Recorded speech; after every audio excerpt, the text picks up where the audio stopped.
Alright, TTartisan is back with another funky lens. This time, it's with the 250mm f5.6 Reflex Lens. TTartisan drew inspiration from the Minolta Reflex Lens. What's funky about the lens is the image quality. It has a unique quality to it, and it's definitely an acquired taste. I feel this lens isn't for everybody, so let's talk about it. Starting with the build quality, this is an M4 mount, and the reason why TTartisan made this lens into an M4 mount is so that you can adapt the M4 mount into any camera system which you may have, and I do appreciate this because I do shoot with both Fuji and Sony, so oftentimes when I do pick a lens, I'm exclusively stuck with one mount. But I do have M4 mount adapters for both Sony and Fuji, which makes this mount a little bit more universal in that sense. This lens does cover a full frame sensor, so if you're shooting on something like an X-T5, just know that you're going to have to take that focal length and multiply it by 1.5, so you know what focal length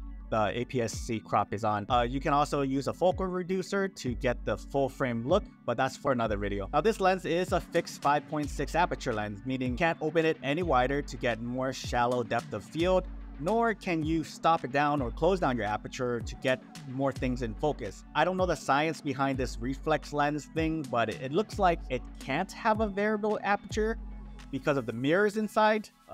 How it works because of these mirrors inside, I don't know how it works, but you can see all those mirrors inside, right? It's reflective, and so I don't know, it's science, I guess.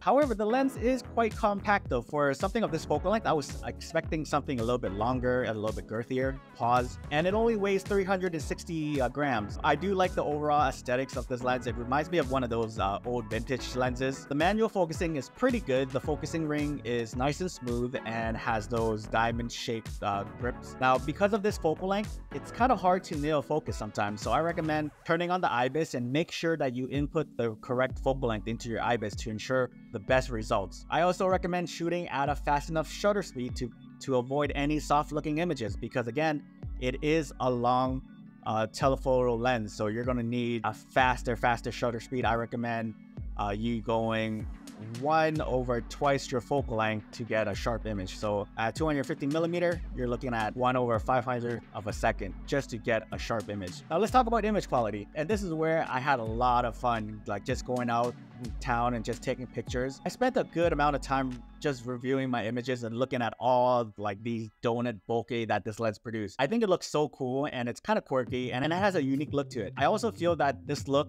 could not be everyone's cup of tea because, you know, again, it's not clinical, it's not sharp, it's full of swirls, donuts, and just quirky, nervous bokeh whenever you catch it at the right time. It even looks a bit jittery and busy sometimes. So it really depends on the distance between the subject and the lens and the background as well. You can come up with some interesting looking image, I'll tell you that. At 5.6, when I can nail focus, I say that this lens is sharp. There is a loss of contrast with this lens, but this could be easily resolved with some post-processing and just adding contrast back in post. I also find this lens to be a good focal length for those compression shots. If you don't need the donut bokeh, you can use this as a normal lens and the output is pretty decent. However, shooting at this focal length is kind of tricky for me because I don't use this focal length often. So I'm still trying to get used to it. Like, you really have to know how to isolate your subject in order to get a decent shot, in my opinion. So what are some cons about this lens? If you're looking to get something sharp and clinical, I would just avoid this lens altogether because this lens is not it. And like I said earlier, the bokeh and the characteristics of this lens, I feel is an acquired taste. Not everyone's going to be a fan of this swirly donut type moon, crescent moon type bokeh. So I find this lens to be very niche. So again, it's not going to be everyone's favorite look. I also find that because of this focal length and because that it's manual focus, that it's hard to nail focus from time to time. Not every time, but from time to time. And if you're not being careful, you're not going to get those shots in focus. So just keep that in mind. And also the fixed aperture. I think because of the way this lens is built, there wouldn't be able to have a variable aperture lens. But I kind of wish that we could stop the lens just a little bit more so I can get more depth of field.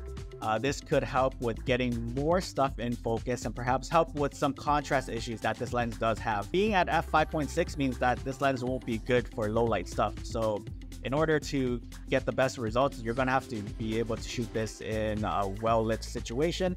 or just in sunny areas. Another thing that I'm not a fan of is the minimum focusing distance. The minimum focusing distance is at 2 meters, and that is a bit farther than what I'm accustomed to. But then again, I don't use this focal length often, so I don't know what the minimum focusing distance is, but I wish that we could have gotten in a little bit closer. That's just my opinion. And at $300, I feel that it's at a fair price. I would love for it to be a little less, but you do get to play around with like the bubbly, dreamy like donut bokeh, and you do have a telephoto focal length as well. And you have the ability to get unique looking images as well. So overall, I really had fun with this lens. I was able to, again, be creative because this type of lens just calls for someone to be creative with it. Me just walking around town, trying to isolate subjects, trying to shoot things to get like different bokeh patterns. I really enjoyed myself. What I would like to do is try to take portraits with this and see how these donut bokehs would fare with sort of my style that I usually often do. So if you want to see that, make sure to subscribe for when that video comes out. And I just want to give a special shout out to VitoPal for providing me with this copy so I can make this review for you guys. Now, if you're interested in this lens, VitoPal is offering an 8% discount if you use the code TONGUE. It's spelled T-U-N-G. So go ahead and take advantage of that savings and get yourself a lens that I think is one of the most unique lenses that I've used. I think TTartisans is hitting their stride with these like cool funky lenses. First, it was with the soap bubble bokeh lens at the 100mm f2.8.